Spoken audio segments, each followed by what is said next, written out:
लोहगडावरील केतन अग्रवाल हत्या प्रकरणी आरोपी सिया आणि चेतनची लोहगडाच्या पायथ्याशी आणून चौकशी झाली आहे।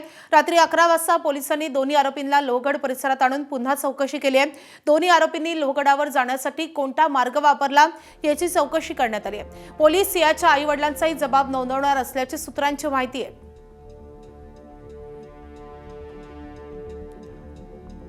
तर पोलिसांकडून काल सियाच्या भावाची 10 तास कसून चौकशी केल्यानंतर आता तिच्या आई-वडिलांचाही जबाब नोंदवला जाणार असल्याचं समजतंय। सध्या सियाच्या वडिलांवर रुग्णालयात उपचार सुरू आहेत, मात्र तिच्या आई-वडिलांचा देखील जबाब आता पोलीस नोंदवणार असल्याचं समजतंय।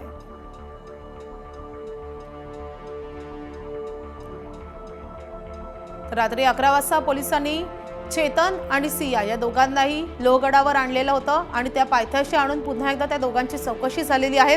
कोणत्या मार्गाने ते लोहगडावर गेले या संदर्भात त्यांच्याकडून चौकशी करत माहिती घेण्याचा प्रयत्न करण्यात आलाय। रात्री 11 वाजता पोलिसांनी या दोन्ही आरोपींना लोहगड परिसरात नेलेलं होतं आणि त्यांची पुन्हा चौकशी झाली आहे। यापूर्वीच पोलिसांनी या दोघांना नेऊन या संपूर्ण घटनेचं रिक्रिएशनही केलेलं आहे।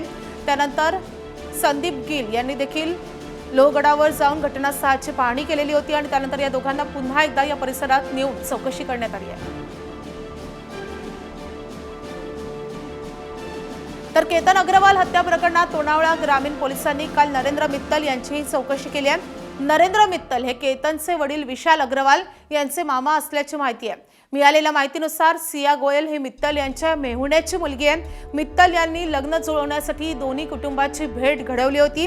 सिया कधी असं करेल असं वाटलं नव्हतं। सिया आणि चेतन चौधरीच्या नात्याबाबत काहीही माहिती नव्हती असं मित्तल यांनी पोलिसांना सांगितलंय।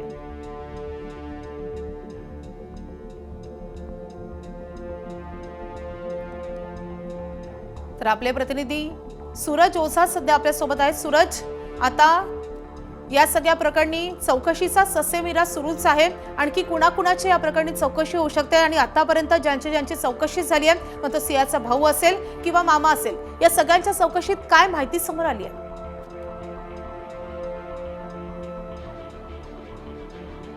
नक्की या प्रकरणामध्ये जेवढे रिलेटिव्ह आहेत त्यांचं स्टेटमेंट घेतलं जातोय आणि पोलीस समजण्याचा प्रयत्न करत आहे की यांची सायकोलॉजी काय होती, हे काय विचार करत होते, ह्यांनी कधी त्यांच्या मनातली भावना कधी कोणाला व्यक्त केली होती किंवा नाही केली होती, की ह्यांनी फक्त चेतन बरोबर मिळून एक हत्याचा कट रचला।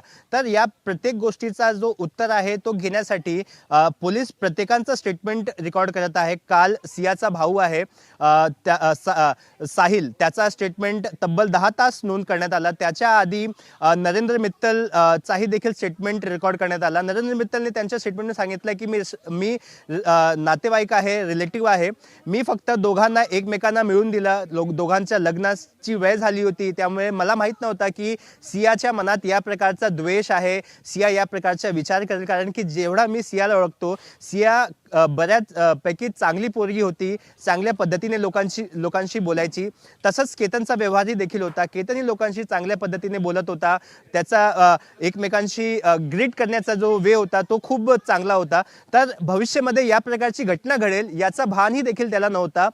याच प्रकारे सियाचा भाऊने सांगितलं की जर सियाने सांगितलं असतं की तिला केतन बरोबर लग्न नाही करायचं आहे तर आपण लग्न मोडून दिलं असतं आणि तिला चेतन बरोबर लग्न करायचं आहे असं तिने जर इच्छा व्यक्त केली असती तर आपण त्याचा विचार केला असता। या प्रकारची भावना देखील सियाच्या भाऊने व्यक्त केलेली आहे। मात्र आता पोलीस सियाचे जे वडील आहेत त्यांचेही देखील स्टेटमेंट रेकॉर्ड करणार आहे, आईचं स्टेटमेंट रेकॉर्ड करणार आहे की आईला किंवा वडीलला कधी संकेतही दिला होता का की सियाला हा लग्न नाही करायचं आहे। या व्यतिरिक्त मी तुम्हाला दाखवतोय की मी सध्या या फोटोवर आहे, जिथे लोहगड फोर्टावर जिथे ही घटना घडली होती।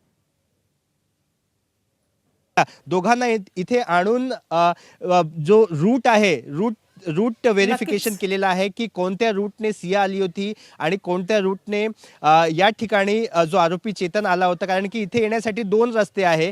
तर स्पॉट पंचनामा सूरज, या घटनेत रोज नवनवीन धक्कादायक खुलासे होतात। या संदर्भातले अपडेट जाणून घेत राहू। सध्या धन्यवाद या सगळ्या सविस्तर माहितीसाठी।